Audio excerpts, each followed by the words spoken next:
Hello, hello, hello, everybody. Happy Friday. It's beautiful in New York. It's chilly, but it's beautiful.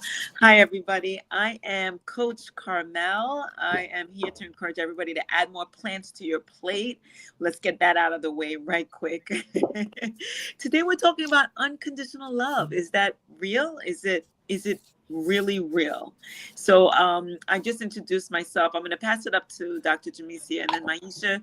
Introduce yourselves and then we can get the topic rolling. It's Friday, and we're not going to be here long, but we want to make this intent. We want to make this a good conversation. So go ahead, Dr. Jamesia.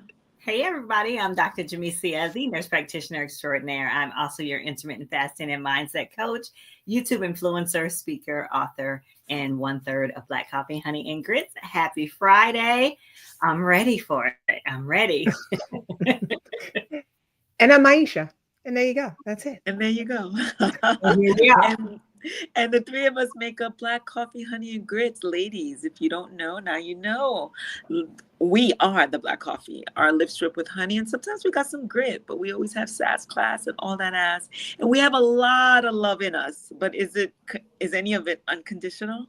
To be quite frank with you, I feel like the only thing that we could be certain of is that the bond and the love between mother and child is unconditional.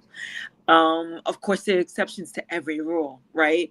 So I came across this reel on Instagram, and this woman starts off by saying, "Nowhere in the Bible does God give us a reason why He loves us." I thought that was powerful in and of itself, because then I thought back and I was like, "Oh yeah, it's true. Just like we are His children, and God loves us." And for God to even maybe give us a reason as to why He loves us would be to base it on a condition, and then there's expectations, and maybe even repayment, disappointments, all of those things that come along with it. And I was just like, oh wow, yes, that's true. And I feel like I just recently I heard something along those lines. So when I saw this reel, it just kind of like spoke to me, and I was like, okay, let's have a conversation about this. Ladies, so I want to hear your take. Is unconditional love even possible? I myself feel like almost no, especially when it comes to romantic relationships. I think if you're having sex with somebody, there's some conditions involved, right? But for the most part, can we talk about it, Dr. Jamesia? Yeah. So when you sent the topic and everything, I said, hey, I don't normally speak in terms of unconditional love. I normally don't. I hear it a lot, but I just say love, right? And then when I looked at your reel, I was like, oh, that's pretty deep, because I've never thought of it that way. I never did. And I can remember several conversations about, why do you love me? Like, I asked the question, like, why do you love me? And here I am, like, wanting this. What I want to hear, like, and I get really frustrated when someone says, I do. I just do. I just do. And after after looking at the reel, I'm like, that's profound now to me. Like, that's a profound answer. Yeah, I think so too. So what we do, we mistake why they like being around us and how we make people feel with love. Like, why do you love me? Oh, I love you because of your smile. I love you because of the way you take care of your children. I love you because you take work so seriously. Like, all these conditions. So if I didn't do any of those things, would you still love me? Because I'm me, because I'm breathing, because I'm existing, right? And we happen to cross the same paths.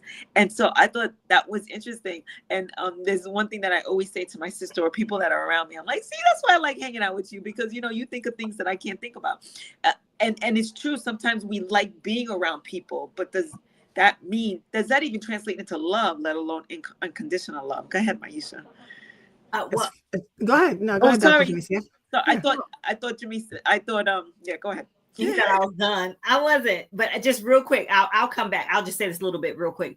But like I said, when I say, why do you love me? And then there's this list. I'm ready, like why I love that person. I'm like, okay, I have my list, right? So I'm like, okay, do I? So then I'm questioning just that quick when you sent it. I'm like, okay, so what is this? What is happening here? So I'm interested to hear what Maisha has to say. Because in my mind, no, let me just tell you, in my mind, I answered for all of us. Okay. I was like, she gonna say this, and she gonna say this. So y'all already know what I'm gonna say. And it's funny, this came up as I did. This came up as a memory for me. Yes, love is absolutely unconditional. You being in my presence is conditional. I knew it. Okay. So to me, love is, it is, and it does not require someone to show up a certain way. I can love my child, and there are parents who do not love their children unconditionally. Yes, a lot of parents who do not love their children. And as a matter of fact, when we think about our parenting, did our parents love us unconditionally, no, or were there conditions? No, I feel like my parents loved me unconditionally, but there were conditions for when they showed it, when they expressed it to me. Right. And right. it was probably their way of rearing. Right. Right. So go ahead, Mike. Sorry. So that's a way to really control people, and that's not what love does. Yeah. Right. That's what we've grown to know. That's what love does, but that's what love is. Love is not always nice. So if I have a child who's on drugs, for instance, I love my child. Absolutely. To the end of the earth. You can't be with me. You can't come in my house. You can't be in my presence. That hurts me. Your presence around me is conditional, but I will love you anywhere you are in the world. To me, that's what love is. And because we put expectations on love, like the Real was saying, that's where we get everything messed up. And most of the time, what people call love is a combination of lust, how you make me feel, what you do for me, and how good you like make me feel about myself. That's not love. That's something else. By the way, there are eight different types of love. So if y'all want to, we can talk about that too. Yeah. And so what was I going to say? That's why I've said it before here, that's why I believe in love at first sight. I truly believe in loving and caring, and it can be from a distance, just like what you were saying, Maisha. You just can't be around me, but I will always love you. I feel like that about most of my ex-boyfriends. I feel like they were beautiful people, just not the right time, just not beautiful for me, but you are a child of God, and you bring light to the world in your own way, and there are people you're going to make happy, and I love you for that, and I will always love you for that. We just can't be together. It just has to be from a distance, right? All right, so what are we talking about here? Oh, okay. I was just putting that up. Maisha said that, so I just put it up. Yeah. And I think a lot of people are, and that's why they put conditions on it, right? So it's not that I love you. I just love what you do for me. And if you stop doing those things for me, then I somehow stop loving you. And so now we can't be together because this is what I need you to do this to show me that you love me. So to the point of the list, if I have a list of why someone loves me, here's what happens. Now I've set myself up. This is me. I've set myself up to try and do all those behaviors because I want them to keep loving me.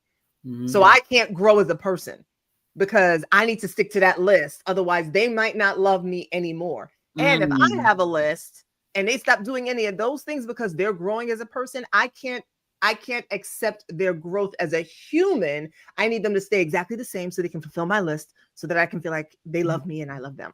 And that's how people don't grow. Yeah. So that's I love you for who you are, as opposed to I love you for what you are and what you do, right? And whatever entitlement that you have based on where you come from, right?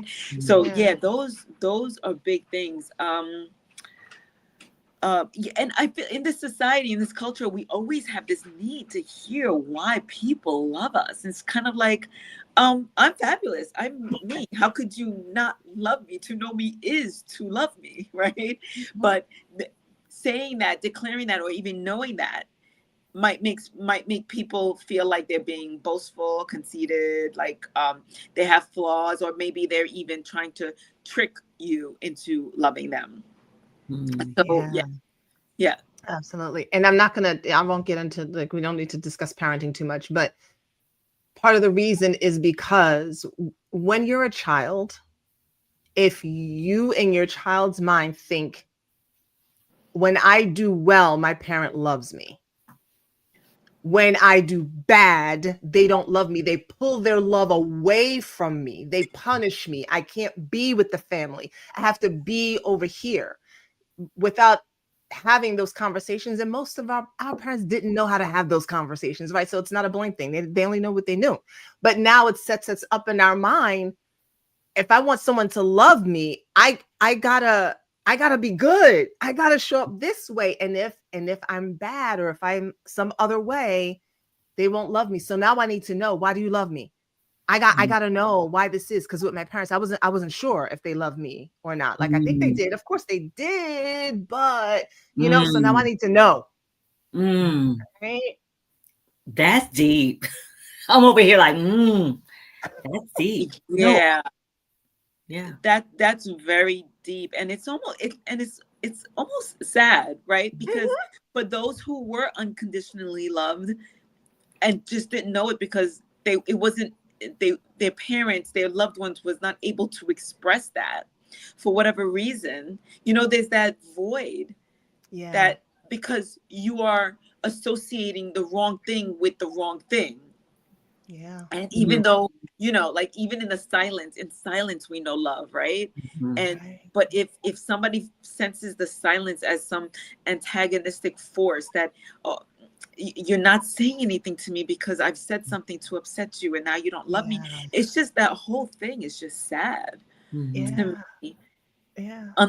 And so in that regard, somebody's always looking for validity, right? Validation. Yeah. Validation. Somebody's always looking for validation, and seeking that. That sounds exhausting to me, but people live like that. Isn't it though? And I think that's what people confuse love with a lot, is validation. And if I know why you love me, because I used to ask that question too. I want to know, why are you here? Why do you love me? Why what am I doing? What's your motive? Right? What's going on? Yeah. What's But now I have validation. So now, okay, it makes. And now again, if any of those behaviors change, and I'm looking at you side eye, you must not love me anymore. Right. Because it changed. Right. And I feel like something that you just said, Maisha, it just reminds me of, like, every time I walked into another relationship with a dude, I never carried in that past relationship or anything bad that happened. I never treaded like, okay, let me do everything right. Like, I always immersed myself in relationships and just enjoyed everything for what it was, whether it was short-lived or 2, 3. I don't think I ever dated anybody more than 3 years, to be quite honest with you. But I would immerse myself in the relationship and not feel like I have to follow certain protocols and do the things that I feel like you will approve of in order to deserve your love. I'm loving love right now until you're not. I'm not feeling that from you anymore. And with that said, I was reading up on it very briefly, and it said that be very, very careful, because boundaries need to be established, especially with a sexual relationship, romantic relationship, because you don't want to be the person who's doing the unconditional unconditional loving, and that person takes advantage. And so there should be boundaries set. And it's kind of like, okay, unconditional love with Well, that boundaries. kind of seems like you just kind of negated everything you just said. That's exactly the point I'm making. It doesn't even jive to have these boundaries when it comes to unconditional love. Well, I think what you just said about the child that's on drugs. That still, she still loves the child, but there's the boundary of There's a boundary. You cannot have that in my presence because it hurts me. Right. Yeah. And yeah, that's, and so if I love someone unconditionally and I can have boundaries, but it's not because, so let's think about this in romantic love, because really when people think about love, that's the first thing that comes to their mind. I can love you unconditional and have boundaries around how I am to be treated. I have standards, right? People love boundaries, but I appreciate the fact that people are having conversations around boundaries because many of us weren't taught to have them. But if I have standards, I don't have to worry about boundaries. Okay, so standards become more important. The standard becomes the boundary. So if I have a standard on how I am to be treated and spoken to, and this person doesn't treat me or speak to me the way that I require, I don't have to worry about my boundaries. You're not for me. Right. Right. And so I don't have to worry about being taken advantage of because I'm already clear on my standards. And so there's not an issue. The issue is when we want to be loved so badly and we want that validation that we're willing to either not have any standards or override the standards so that we can be with someone.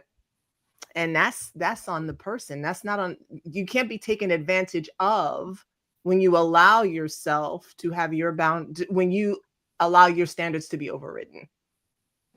You understand what I'm saying? And we don't like to hear that because we want to blame the other person, right? But who chose that person?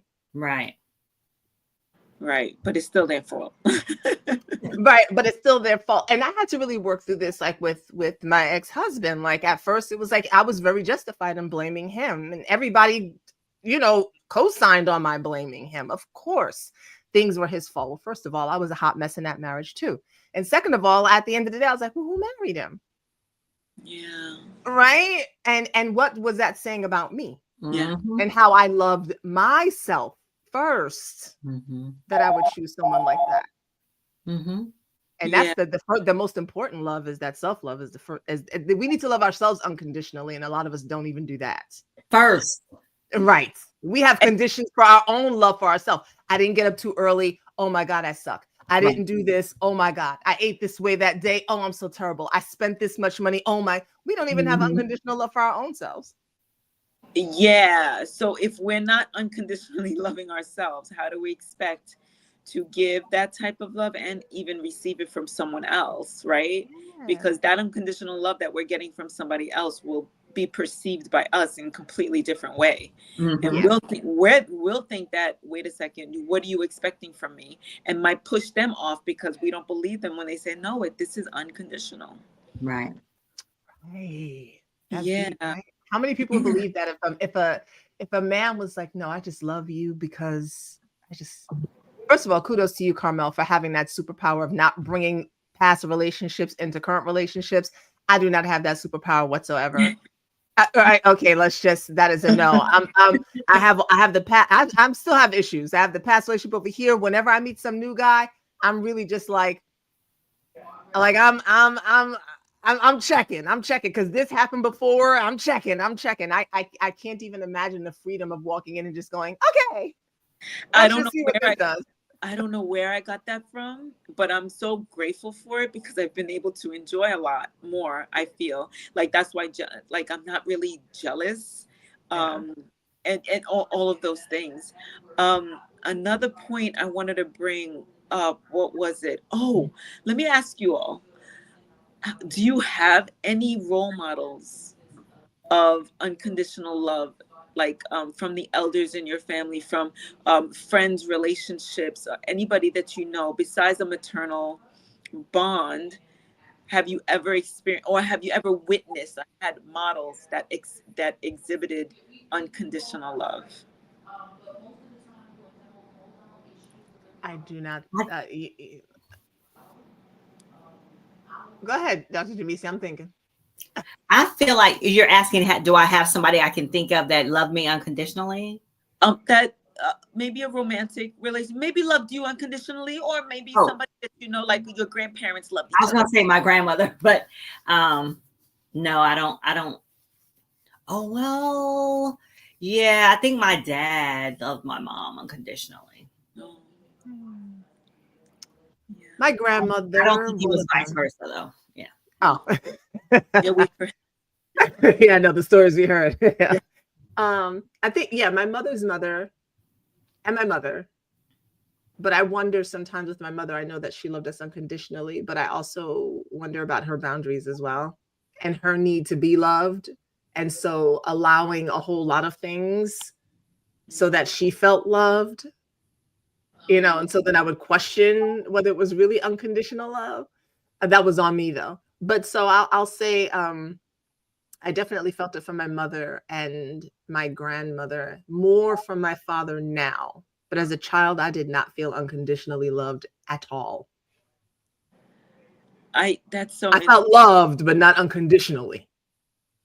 I I can't think of an outside like relationship that I've witnessed that I can honestly say was unconditional. The closest thing I would say was my aunt, my mother's sister, and her husband. They seem to always be together.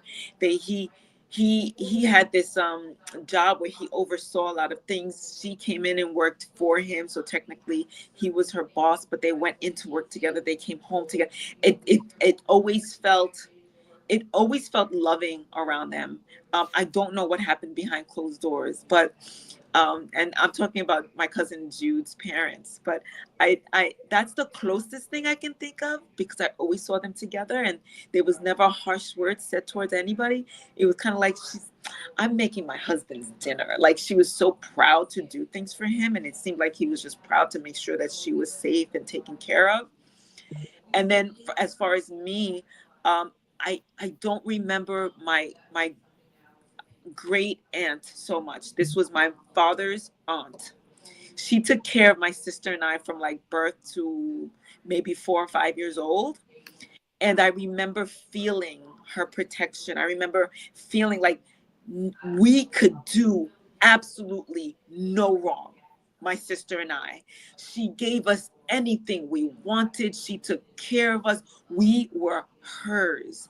And I don't remember her that well, but I remember how I felt. And Hmm. like I'm thinking about it now and I'm getting emotional. So I feel like that's the closest, that's what I felt. And my parents, I know, loved me, but they had to raise children here in America and they had to go get their earnings so that they could put us through school. So it's different, right? They had to rear us. So, Yeah, there are two couples that I don't know personally. I've met one once, and in the other, I met half of them. Now they both happen to be polyamorous, but I don't think that that's the reason why they love each other unconditionally. But when I say love each other unconditionally, like, so the first couple is Jasmine and but she goes by Jet Setting Jasmine, he goes by King Noir. And they have an adult entertainment company. And she's got subs and he's got subs, and they make these movies, they do all kinds of things, they have a child together, their business is together, and it is clear that they have conversations and have had conversations about who desires what, and they weren't judged. Because to me, when you love someone unconditionally, you're also not judging them for who they are, which we all know that right there is a no. And then the other couple happens to be the same. They've been married for 20 something years, and he has another wife and she has another husband, and they have 3 children together. And they talk about what they went through in their marriage in the beginning, with this person wanting to see other people, and they were like, hell no. And then the other person was like, okay, well, maybe let's try it. And then, but they accepted each other for who they are without saying, I can't love you anymore. I can't be with you anymore. So when I think about unconditional love, it's not about the things that people do for someone or the duties. It's, can you love me when I'm going through depression? Can you not judge me when I come to you and I say, this is a desire that I have? And can we find a way to fulfill that desire in a way that works for both of us? Can you love me through my inability to not have children? Can you love me when I'm dealing with erectile dysfunction? Can you not judge me when I decide I want to study this religion or not study that one? Can you love me unconditionally, or will you judge me for who I am, who I'm being, and who I'm becoming? And that's something that's really difficult for most of us. Yeah. So that's Yeah. what I think of. I like that. I think that was good. I think that's a good place for us to end and close out. That was so good. Thank you for that. Thank you. I think I made most of the points that I wanted to make. So did we conclude whether or not can we love unconditionally? We I can, I do think we? I think that's the distinction. We can, but Yeah, do we? And do we have yeah. enough emotional intelligence? Do we love ourselves enough to be able to love unconditionally? And that judging part was huge, Maisha, because I'm thinking about how easily I can judge someone and yet say, yeah, I love that person, right? But Same. that can't be part of the equation. All right. Same. So, folks, this was our Friday, our lunchtime special when it comes to Black Coffee, Honey, and Grits. Our lunchtime conversation. Not trying to get too deep, but still trying to keep it interesting. That was a little deep. I'm over here It was. emotional. I can't. I'm like, And I feel I was like with Carmel's like, we won't get too deep. I'm like, let me not talk too much. Then let me just not. I'm over here like, But anyway, it's a good one though. It's a good one. I'm the crybaby of the bunch. Well, no, wait. Actually, I'm not the crybaby anymore. So, okay. Who that? Who? Her. Oh, oh, oh. I can't even Yeah. deny it. I'm like, okay. Yeah, yeah. Oh. She's like, "Oh." Anyway, y'all, we about to go. We love y'all. We'll see Have you a great weekend. Check us out Monday evening at 6:30 right here on Black Coffee, Honey, and Grits. If you have not subscribed, go ahead and subscribe and join our private Facebook group, which is free. And we'll see you soon. We'll see you Monday. Have a great weekend. Bye.